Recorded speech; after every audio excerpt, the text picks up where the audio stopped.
ये यहाँ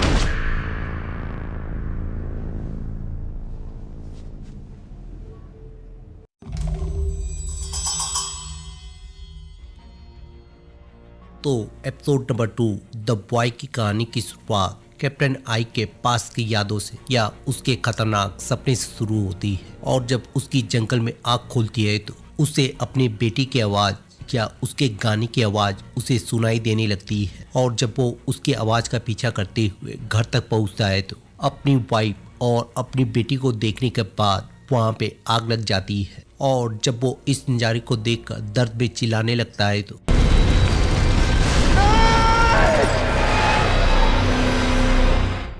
मोरा की आवाज उसे उसके सपने से जगा देती है। और हमें यहाँ पे ये पता चलता है कि जो कपड़ा उसे शिप पे मिला था वो उसकी बेटी नीना का है। और जब वो अपने सपने से बाहर आने की कोशिश कर रहा होता है तभी शिप का सब कैप्टन उसके दरवाजे पे दस्तक देते हुए उसे कंपनी का मैसेज पकड़ाता है, जिसमें ये लिखा होता है कि उसे प्रोमेथियस शिप को डुबाना पड़ेगा। और उसे शिप के चैम्बर में ले जाने के बाद ये बताता है कि शिप का कोई भी कंपास काम नहीं कर रहा है। और जब कैप्टन अपने कंपास को भी देखता है तो वो भी ठीक से काम नहीं कर रहा होता है। और सेलर उससे जानने की कोशिश करते हैं कि आखिर प्रोमेथियस शिप पे क्या हुआ था और उन्हें वहाँ पे सिर्फ एक ही लड़का क्यों मिला। तो कैप्टन इस बारे में सोचने के बाद उसकी हालत खराब हो जाती है। और फिर हम देखते हैं कि वो लड़का मोरा के कमरे में आराम से सो रहा होता है। वहीं मोरा नीचे बैठकर उसको देख रही होती है। और जब वो उस पिरामिड को टच करते हुए उसके बारे में या उसे महसूस करने की कोशिश करती है तो उसे कुछ भी समझ में नहीं आता है। और जब वो उसके कपड़ों को चेक करती है तो उसमें उसे एक वेडिंग रिंग मिलती है। लेकिन जब मोरा दरवाजा बंद करके चली जाती है तो हमें पता चलता है कि वो लड़का सोने की एक्टिंग कर रहा था। और इधर हम नीचे देखते हैं कि ओलेग से बातचीत करते हुए उसके साथी उस शिप के बारे में जानने की कोशिश करते हैं। और उनमें से एक का मानना होता है कि वहाँ पर एक भेड़िया आकर उन सभी यात्रियों को मार डाला है। लेकिन जब उसका साथी उसके ऊपर विश्वास नहीं करता है तो वो उसे समझाने की कोशिश करता है कि वो लड़का ही शायद वो भेड़िया हो। और तभी वहाँ पे कैप्टन आकर और ओलेग से बातचीत करते हुए उसे कोयले की क्वांटिटी को चेक करने को बोलता है। और उसे ये समझा के चला जाता है कि उसे इस इंफॉर्मेशन के बारे में किसी को भी कुछ नहीं बताना है। और जब वो मोरा से मिलने के लिए जा रहा होता है तो मोरा उसके रास्ते में टकरा जाती है। और वो उससे बातचीत करते उससे जानने की कोशिश करता है कि क्या उस लड़के ने उसे कुछ बताया है। तो मोरा के नाम में जवाब देने पर उससे जानने की कोशिश करता है कि आखिर उस बच्चे को वहाँ पे कोई क्यों बंद करेगा और उस जहाज से सिग्नल किसने भेजा था। तो वो उसे जवाब देती है कि उसे कैसे मालूम हो सकता है। तो कैप्टन उसे जानने की कोशिश करता है कि क्या उसे उस जहाज पे कुछ अजीब लगा था। क्या मतलब अजीब सा?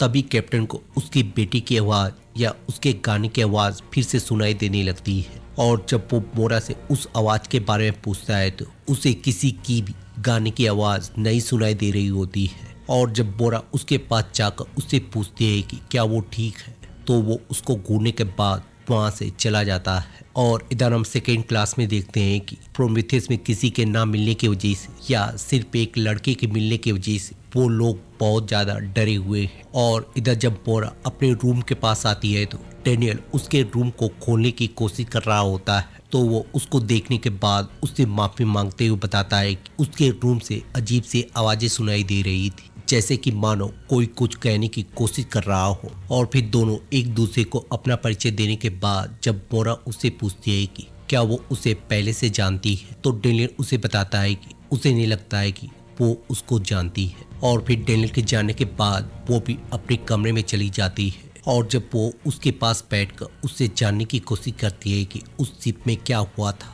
और उसे कैबिनेट में किसने बंद किया था तो वो अपने पिरामिड को उठाकर उसे दे देता है। और शायद उसे ये समझाने की कोशिश कर रहा होता है कि इस पिरामिड के वजह से ही वहाँ पे ऐसे कांड हुए हैं। और जब मोरा उससे पूछती है कि ये क्या है तो वो फिर से अपने शांत मुद्रा में चला जाता है। और इधर हम देखते हैं कि एडा अपने भाई से बातचीत करते हुए उससे उस लड़के के बारे में बातचीत कर रही होती है। और जब वो अपने भाई से जानने की कोशिश करती है कि वो न्यूयॉर्क पहुंचकर वहाँ पे पढ़ना चाहती है तो क्रेस्टर उसे जवाब देता है कि उसके पेरेंट्स उसे वहाँ पे नहीं पढ़ाएंगे क्योंकि उसके पेरेंट्स बहुत ही ज़्यादा धार्मिक है। तो एडा उससे जानने की कोशिश करती है कि आखिर वो अपनी जिंदगी में क्या चाहता है। तो क्रेस्टर उसकी बातें सुनकर और उसके ऊपर गुस्सा होते हुए ये बोल देता है कि वो अपनी बहन के पास जाकर उसे परेशान कर सकती है या फिर अपनी गुड़िया लेकर उससे खेल सकती है। तो उसकी बहन उसके ऊपर गुस्सा होते हुए वहाँ से चली जाती है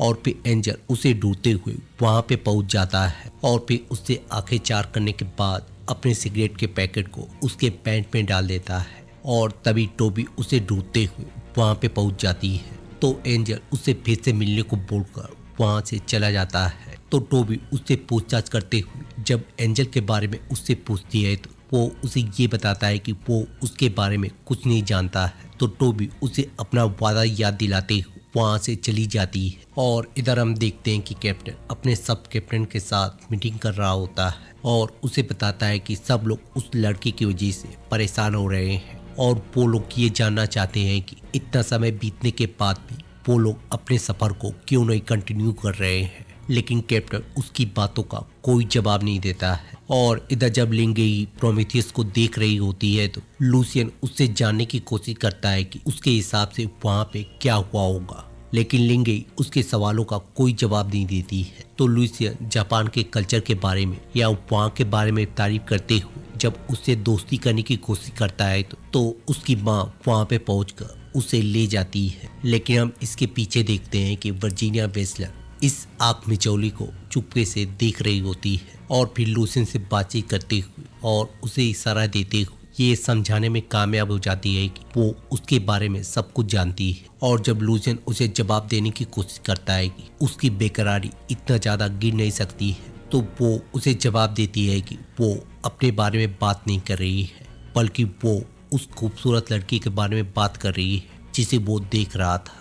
और इधर हम देखते हैं कि जीरोम लूसियन के कमरे में पहुंचकर और उसके टेबल पर एक मेडल रख देता है, लेकिन तभी उसकी बीवी वहाँ पे आ जाती है जिसकी वजह से जीरोम को उसके बेड के नीचे छुपना पड़ता है। और जब उसकी वाइफ बाथरूम के लिए जाती है तो वो वहाँ से चुपके से निकल जाता है। और इधर जब कैप्टन अपनी फैमिली के यादों में डूबा होता है तो उसे फिर से उसकी बेटी के गाने की आवाज़ सुनाई देने लगती है। और जब वो उसकी आवाज़ का पीछा करते हुए बाहर आता है तो उसकी बेटी वहाँ पे टहल रही होती है।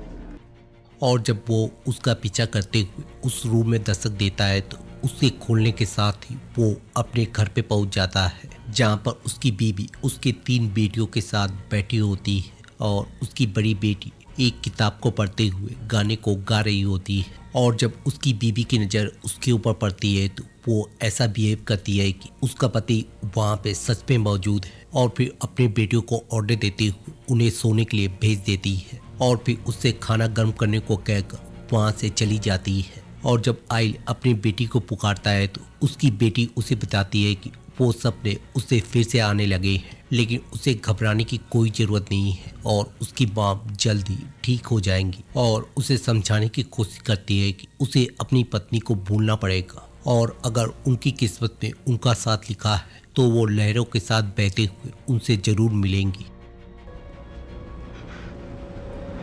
लेकिन तभी उसकी बेटी के शरीर में आग लगते हुए वो वहाँ से दूर फेंका जाता है और वो सारा घर एक जले हुए घर में बदल जाता है। और फिर तभी उसकी नज़र उस कीड़े पे जाती है जिस कीड़े का पीछा करते हुए मोरा ने लड़के को पाया था। और फिर उसके रास्ता बताने के साथ ही वो ऊपर चढ़ते हुए अपने रूम में वापस आ जाता है और होल के ढक्कन पे पिरामिड का सिंबल बना होता है। और इधर हम मोरा को लड़के से बातचीत करते हुए उसकी हिम्मत बढ़ाते हुए देखते हैं। और जब वो उसके बालों को सहला रही होती है तो उसे उसके कान के नीचे वही सिंबल मिलता है जैसा कि होल के ढक्कन पे बना हुआ था। और जब वो उसके बारे में जानने की कोशिश करती है तो वो उसका हाथ पकड़कर उसे चुप रहने को बोलता है। और तभी आइक उसके कमरे में दस्तक देते और उस लड़के पे अपना गुस्सा निकालते हुए, प्रोमीथियस पर क्या हुआ था? उस जहाज पर क्या हुआ है? बताओ मुझे। रुक जाओ, मुझे ये जानना है। छोड़ो इसे, पीछे हटो।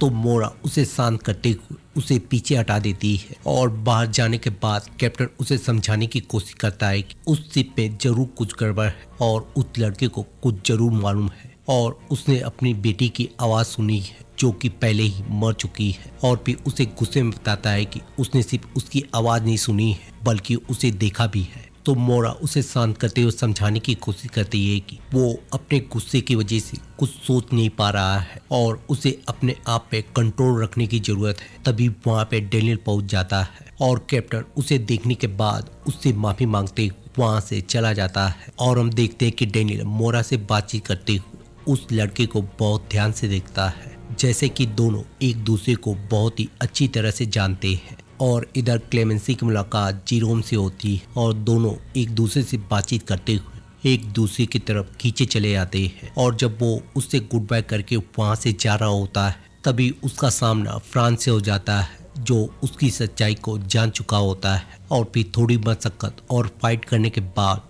वो लोग जीरोम को पकड़ लेते हैं। और इधर जब टोबी अपने बहन एडा को ढूंढते हुए उसके भाई के पास पहुंचती है तो वो एंजल के सिगरेट के पैकेट के साथ खेल रहा होता है। और उससे पूछताछ करने के बाद उसे मालूम चल जाता है कि इस तोहफे को एंजल ने उसे दिया है। और जब एंजल अपने भाई के साथ बातचीत कर रहा होता है तो टोबी वहाँ पे पहुंचकर उसे उसका तोहफा लौटा देती है। और रेमीरो उसकी सच्चाई जानने के बाद उससे गुस्सा होते हुए वहाँ से चला जाता है। और इधर जब कैप्टन उस होल में फिर से पहुंचता है तो उस होल का रास्ता पूरी तरह से बंद हो गया होता है। और तभी ओलिक उसके दरवाजे पे दस्तक देते हुए उसे बताता है कि कोयले के बंकर आधे भरे हुए हैं और लगभग 2 बंकर खाली हो चुके हैं और अब उनके पास कम से कम 3000 टन कोयला ही बचा है। और जब ओलिक उससे जानने की कोशिश करता है कि वो लोग न्यूयॉर्क कब निकलेंगे तो कैप्टन उसकी बात का कोई भी जवाब ना देते हुए अपने कमरे में चला जाता है। और इधर जब मोरा अपने भाई के बारे में उसे बताकर और उसके लेटर के पीछे बने हुए सिंबल को दिखाकर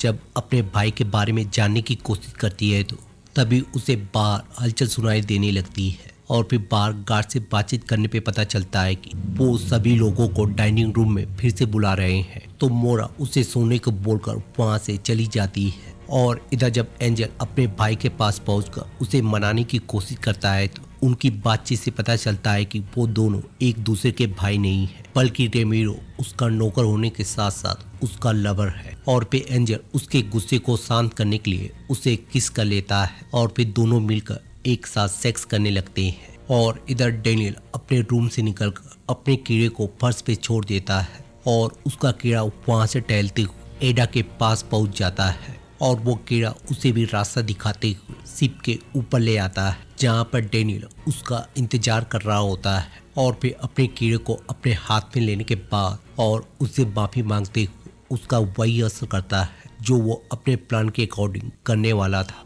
और इधर कैप्टन सभी को बताता है कि वो प्रोमेथियस जहाज को अपने शिप में बांध कर यूरोप ले जाने वाला है। तो सभी लोग कैप्टन की बात को सुनकर बहस करने लगते हैं। तो कैप्टन उन्हें शांत करते हुए बताता है कि उनके पास इतना ज़्यादा कोयला नहीं है कि वो लोग अपनी मंजिल तक पहुंच सकते हैं।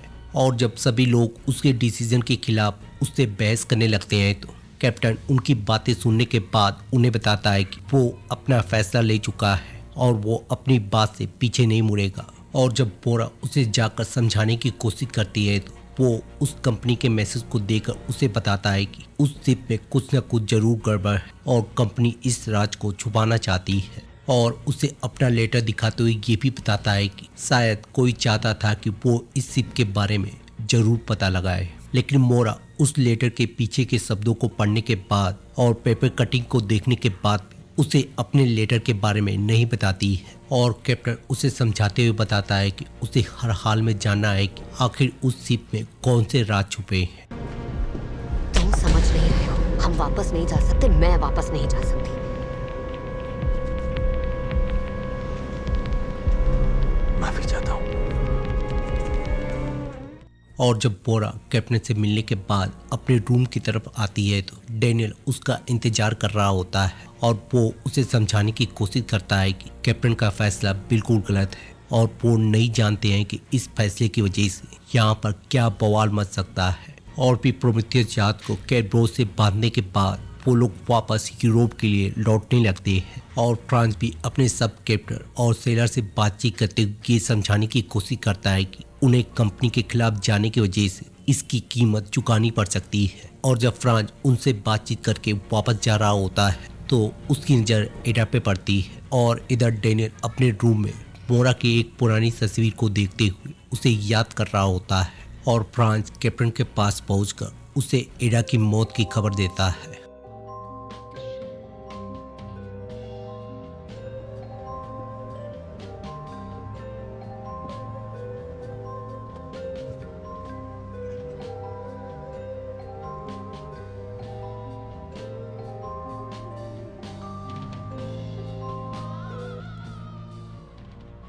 और फिर इसी नज़ारे के साथ ये एपिसोड यहीं पे ख़त्म हो जाता है। तो मिलते हैं किसी और वीडियो में किसी और टीवी सीरीज़ को एक्सप्लेन करते हुए। तब तक के लिए शुक्रिया।